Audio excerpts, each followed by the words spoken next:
Hello friends, welcome to Gaza's channel. வீட்டில் இருக்கிற பொருட்களை வச்சு சளி இருமல் போன்றவற்றை விரட்டக்கூடிய அற்புதமான நல்ல மிளகு பனங்கல்கண்டு பால் எப்படி போடுறதுன்னு தான் இன்றைக்கு வீடியோவில் நம்ம பார்க்க போகிறோம்.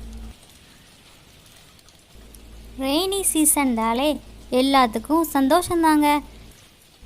பட் அந்த சீசனில் சின்னவங்கள்லேருந்து பெரியவங்க வரைக்கும் சளி இருமல் காய்ச்சல் போன்றவங்க ரொம்பவே அவங்கள கஷ்டப்படுத்துங்க.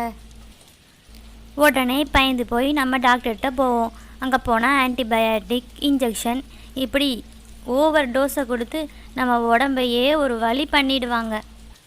ஃபீவர் வர்றதுக்கு மெயின் ரீசன் சளி தாங்க. சளி முத்துன உடனே அது ஃபீவராக மாறுது. இதை அவாய்ட் பண்ணணுன்னா ரொம்பவே எளிமையான ஆனால் மிகவும் பயந்துடக்கூடிய பாட்டி வைத்திய முறையான நல்ல மிளகு பாலை நாங்கள் வீட்டில் எல்லாருமே குடிப்போம்.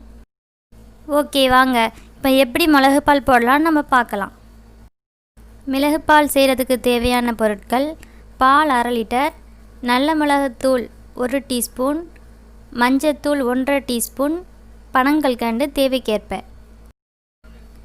ஃபஸ்ட்டு பாலை காய்ச்சிக்கிடுவோம். நான் சொல்லியிருக்கிற இந்த அளவு படி 10 வயசுக்கு மேற்பட்ட எல்லா பெரியவங்களுமே நாங்கள் இந்த அளவு தான் குடிப்போம். 10 வயசுக்கு கீழே உள்ள பிள்ளைகளுக்கு நாங்கள் நல்ல மிளகா குறைச்சி கொடுப்போம். இது கொஞ்சம் காரமாக இருக்கும், அதனால் அல்சர் ப்ராப்ளம் உள்ளவங்க கொஞ்சம் பார்த்துக்கோங்க. பால் ஃபுல்லாக காய்ச்சணும்னு தேவையில்லை. லைட்டாக கொதி வந்ததுமே நம்ம மஞ்சத்தூளையும் நல்ல மிளகையும் போட்டு காய்ச்சிடலாம். இதை விட காரம் உங்களுக்கு கூட தேவைண்டா 1/2 டீஸ்பூன் பிளாக் பெப்பரை நீங்கள் கூட்டி போட்டிக்கலாம். பால் நல்லா கொதிச்சிடுச்சு.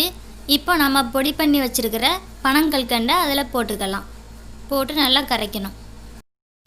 பனங்கல்கண்டு நல்லா கரைஞ்சிடுச்சு.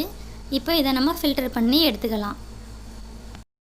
நல்ல மிளகு அண்ட் பனங்கல்கண்டு ரெண்டும் சளியை வெட்டுறதுக்கு முக்கிய பங்கு வகிக்குதுங்க. அது மட்டும் இல்லாமல் மஞ்சத்தூள் ஆன்டிபயோட்டிக்காக செயல்படுது. ரொம்பவே எஃபெக்டிவான நல்ல மிளகு பால் இப்போ ரெடி ஆகிடுச்சு. இதில் இன்னொரு முக்கியமான ஒரு விஷயம், சளி லைட்டாக ஸ்டார்ட் ஆன உடனேவே இந்த பாலை நம்ம குடிச்சிடணும். ஓவராக முத்திட்டேன்னு சொன்னால் அது குணமாகிறதுக்கு கொஞ்சம் நாளாகும். ஓகே ஃப்ரெண்ட்ஸ், இன்னொரு வீடியோவில் உங்களை நான் சந்திக்கிறேன். தேங்க்ஸ் ஃபார் வாட்சிங்.